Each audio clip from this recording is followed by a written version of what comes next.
$20. That's all you need to start stocking your pantry. Hello everyone, welcome to SuttonsDaze. If you're new here, my name is Lisa.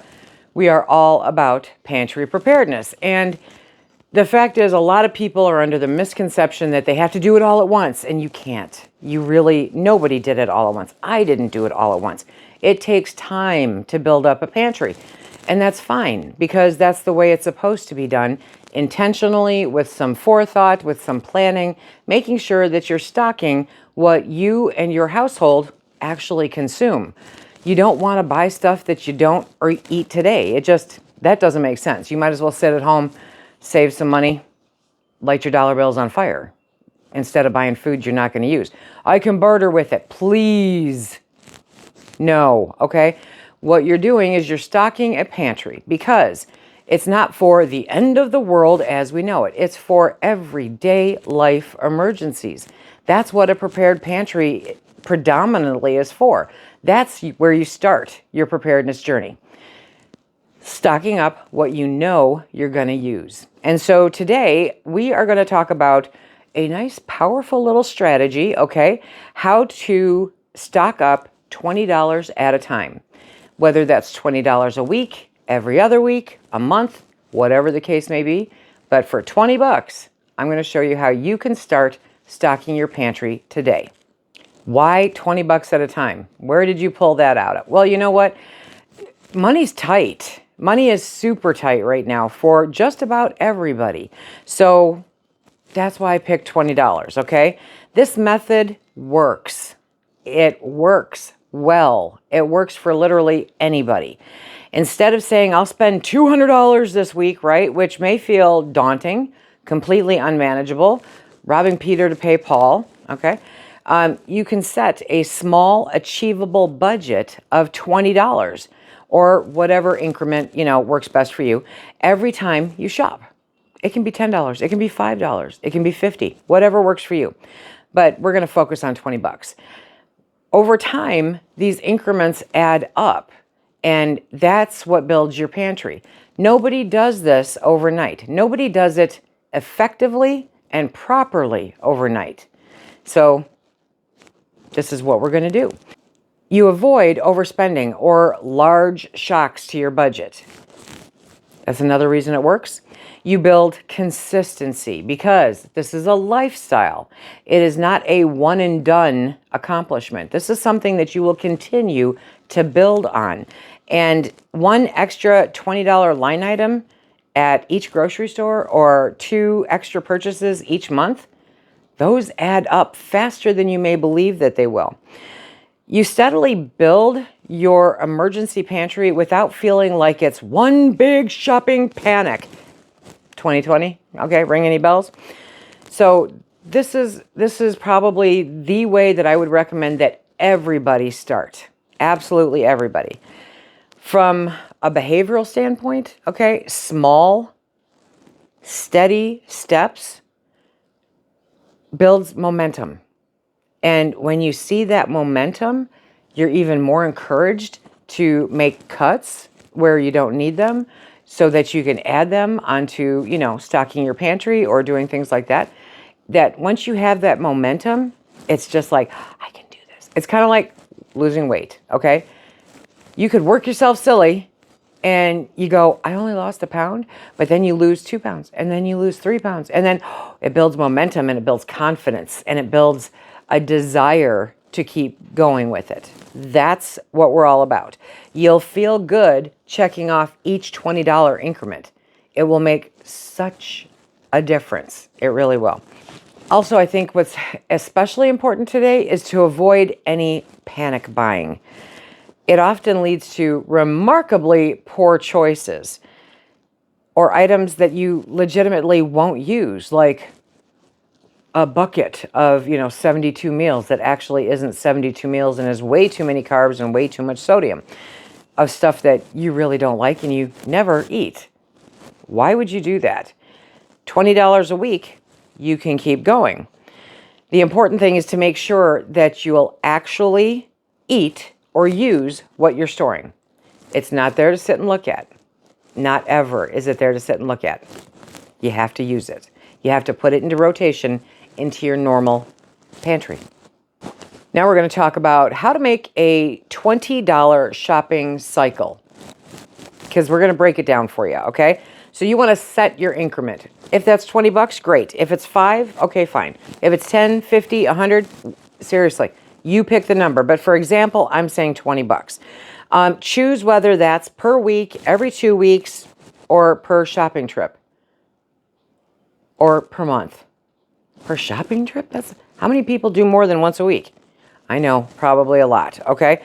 Have a checklist. You're going to sit down and spend some quality time on this. You need to think about it. So have a checklist. Make a simple list of shelf-stable items that you use regularly. What's a shelf-stable item? Rice, pasta, canned vegetables, canned fruit, shelf-stable milk, canned meats. Those are all shelf-stable items. Using your existing pantry inventory, yeah, you don't get out of it. You have to go inventory your pantry, okay? But using that existing pantry inventory to see what you already have will help you build that checklist. Now, you have your checklist done, and on each trip, you buy one or more extra items for the shelf with that $20. So if you are going grocery shopping this week, okay, and you guys eat tuna a lot, okay, then you will use that $20, buy $20 worth of tuna. That adds up a lot pretty quick. $20 will also buy you about 20 pounds of rice. It'll buy you a whole bunch of pasta. I mean, you know, there's a lot of things that you can buy multiple quantities of for 20 bucks. It's that simple. You can also not just do one item. So example, you can pick up a 2-pound bag of rice, roughly $4, okay? A jar of pasta sauce, that's $3. A can of tuna, $2. A box of cereal that you like. It's not really long-term storage, but you know, that's $5. Is it $5 now? That's $14. You haven't even hit your $20 threshold. And you've got all the stuff that you can meld into your existing pantry. Now, if you already have pasta sauce on your grocery list, still get that pasta sauce that's on your grocery list, because this is your backup. That $20 is your backup. The next trip, repeat it with different items. Whether you're doing multiple of the same item or you're getting different items to spend that $20. Rotate which categories you pick. So grains, proteins, canned vegetables, comfort or snack items. Don't make them all comfort and snack items. I would save that as the last thing that you stock up on. But, you know, sugar, flour, spices, jarred sauces, canned vegetables, canned fruit. You know, you're going to diversify how you spend that $20 every time that you go. So if you do one item, then look for what's on sale. Is tuna on sale? Is rice on sale? Is pasta on sale? Pick, and you can spend 10 of it. Spend half of it on one thing, half of it on another. Or you can diversify like the other example and pick up one of multiple different things. However it works best for you and your brain. I kind of follow the one item. Let's stock up on one item, because then I know that that one item is not something I have to think about for a hot minute. But however it works best and it registers with you, definitely follow that method. When you bring those items home, okay, you want to rotate them behind what currently exists. So the oldest food in your house is what gets used first. The stuff that you brought in is what gets used last. And that happens every single time you bring food in. The newer stuff goes to the back to be used last, every single time. And that way you make sure that you're rotating through your stock. And it also helps you to notice, wow, I'm not really going through this as fast as I thought. So maybe I need to focus on something else. You definitely want to track it and review it monthly. This is a great time to take a look at it and say, okay, I didn't use it, you know. Look at how many $20 increments you did. How much the shelf stock increased, because that is rewarding. Just seeing that is rewarding. What you still need from your checklist. Adjust next month's list accordingly, okay? And if you did 4 times 20 equals 80, then maybe next month aim for 5 or stay at stay at 4 depending on your budget.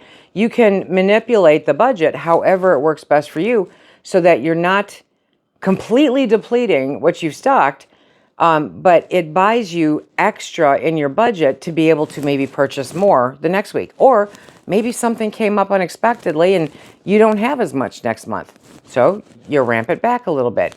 It's not, it's not set in stone. So you can manipulate it the way that you need to. Smart item selection. Hey sis, okay? Smart item selection. What kind of items to pick so your $20 is well spent? And I know a lot of people are like, I don't know. I don't know what to get. I don't know where to start. Always, always buy what your family eats. That's what you stock up on. If you literally never use canned spinach, don't buy canned spinach, okay? Don't buy it just because it's a prep item that, somebody listed on Reddit or somebody, listed on another YouTube channel. If you don't eat it, don't buy it. The rest of it doesn't matter. It just doesn't matter. You're going right now to just go after what you actually consume. Focus on long shelf life, affordable staples. There's a ton of them. There are so many. Rice, pasta, canned vegetables, canned meats, shelf-stable milk, milk alternative, cereal, dry breakfast items, oatmeal. Yeah. These are recommended in emergency food supply guidelines for the University of Minnesota Extension. I'll put the link down below. But if you don't eat any of those, don't buy them. Always consider any allergies or special requirements as far as what's going on in your house. If you're allergic to something, you obviously are not going to go buy it because you're obviously not going to eat it, okay? So instead, substitute it for something else that you will eat. If you don't eat tuna, maybe you eat canned chicken. Or maybe you eat canned beef or pork, okay? Or beans. You can get a lot of beans. Do I eat beans today? No. Well, then I'm not recommending that you stock up on them. I am recommending that maybe you get a small bag and learn to cook with them so that you can learn to create stuff with them, because those are budget savers right there. Beans will see you through the hardest of times. Don't be afraid to add a comfort item. I mean, earlier I know I said, don't make that your first thing, because to me that's like your emotional support Twinkie that I've mentioned before. Okay, but another thing that's considered a comfort item is coffee. Yeah, that's important in my household. So factor that in. Don't go hog wild. Don't spend your entire budget on it. Instead, get one, and just make sure that it's there. It'll help. And then you just keep building on that as you move forward. You definitely want to look for sales or for coupons. You can get the most bang for your buck using those. Rewards from, whatever reward program they have. All of those things factor in to get more out of your $20 than you would typically get if you just walked into it and bought it. I cannot tell you how many people on Facebook say this. Tons of them. They say, okay, fine, I bought it. How do I store it? My very simple, very frugal answer will always be an airtight container. That's it. Any airtight container that you have, make sure that it's airtight. I love mason jars for this. You can find them all over the place, okay? But mason jars are great. Those containers with the lid lock, those are great. Tupperware, it's great. Anything like that where it's airtight. If you go to something like the Dollar Tree, be very careful because a lot of those are not airtight, those glass containers. You want to keep an eye on it. Make sure that what you're getting is actually airtight. It has a gasket that will prevent the air from, coming or going. Air, humidity, heat, any of that is like the number one enemy to your food, and light. So the rules of thumb are always cool, dark, and dry. Does that mean I have to have a root cellar or a basement? No. It just means that you can't put it directly over your stove, and it needs to be dark, and it needs to stay dry. You get dry with an airtight container. Now we're going to talk about putting it into practice. Yes, I know. Okay, so we're going to walk through a sample month for you. So I wrote this out. A sample month, 4 shopping trips, $20 each. Okay. Trip 1, a 2-pound bag of rice, a jar of pasta, a box of cereal, a shelf-stable almond milk, $20. It's probably not even $20. Trip number 2, pasta, 2 pounds, can of tuna, can of mixed vegetables, maybe a couple snack bars, okay? Trip 3, canned chicken, a box of oatmeal, a jar of peanut butter, and a packet of soup, you know, whether that's a can or whether it's add water, you know, whatever works for you. Trip number 4, comfort snack time. So look at popcorn, canned fruit, plus a rotation pick, okay, canned corn, plus a jar of spaghetti sauce. There's your $20. By the end, you have added, check this out, 16 to 20 items to your pantry, depending on the size, you know, price, and you've spent $80 or less. Not a huge burden, but you've made meaningful progress in stocking your pantry and have plenty of rice and pasta. I love it. So next month, you focus on canned meats and comfort items. Spread it out, diversify, you know. Over 12 months, that could mean $960 added. That's 12 times $80, okay? Nearly a full extra pantry's worth without ever needing a huge lump sum. Imagine walking into the grocery store with $1,000 to buy food to stock your pantry. That would be daunting. But $20 a week? Okay. Now we've got some tips and some pitfalls because everybody gets them. I get them still, okay? Number 1, don't buy an item just because it's cheap if you won't eat it or use it. I cannot stress that enough. If you don't eat it today, don't stock it. That leads to waste. And who has money to waste anymore? Watch your storage space. You have to keep an eye on it. Even small purchases need a dedicated shelf or bin, or else you just flat out lose track, okay? It just becomes part of the background noise, you know? So you want a dedicated shelf or bin to keep track of what you're getting. Mark your purchases with the date on them, the rotation date, okay, on your stock. Move new items to the back. So that way you always know that the oldest stuff is up front. You buy it on January 1st, write January 1st. Okay? You buy it on March 31st, write March 31st. Which one do you use first? January. Yep. Stay consistent. Stay consistent. It's so important. Missing a month, it's okay. Stuff happens, right? But don't make it a habit. A few months off equals much slower progress, and then you're not building up that habit. And this needs to be one of those habits that you do, you know. This is definitely a habit that you want to have, that to continually, every time you go, get something to put into your long-term storage. Long-term storage doesn't mean that you're not going to use it. It just means that it'll last longer on the shelf. You can absolutely adjust the increment if needed. We are grown-ups here, okay? So you can move that. If $20 is too much, do 10 this trip. That's not a problem, okay? But it's something. Do 5. It's something. Do something. If it's $2, do something. You can do it. But still maintain the habit. The key is consistency, not the size. It really is. You could literally pull this off at the Dollar Tree, you know? It's one of those things, it's just, you have to do it slow and steady. And when you do it slow and steady, then it becomes habitual. Then it becomes a way of thinking, a way of living. And you understand that, you know, this is stuff that I'm going to use eventually. It's coming into rotation and I'm going to spend it wisely. You're going to be a good steward of the funds that you use to prepare. Okay.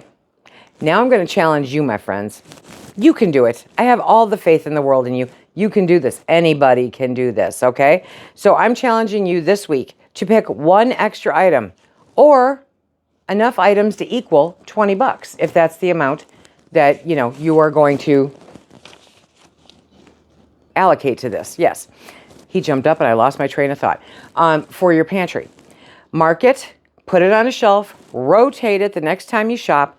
Then tell me in the comments, what did you buy for $20 this week? I would love to hear this. Come back next Monday and tell me what you bought for $20 this week. Also, if you found value in this video, be sure to hit the thumbs up, subscribe if you're new here. If you're new here, hi. We have fun. We really do. And I'm always trying to bring you different ways to stock your pantry. You don't have to be rich to stock your pantry. I don't know anybody rich. Do you know anybody rich? No. So let's do it. $20 a week. $20 at a time. You can stock your pantry and build up a nice buffer, a nice cushion for life's little emergencies, doctor bills, car repairs, job loss, medical issues. Life requires you to have a prepared pantry.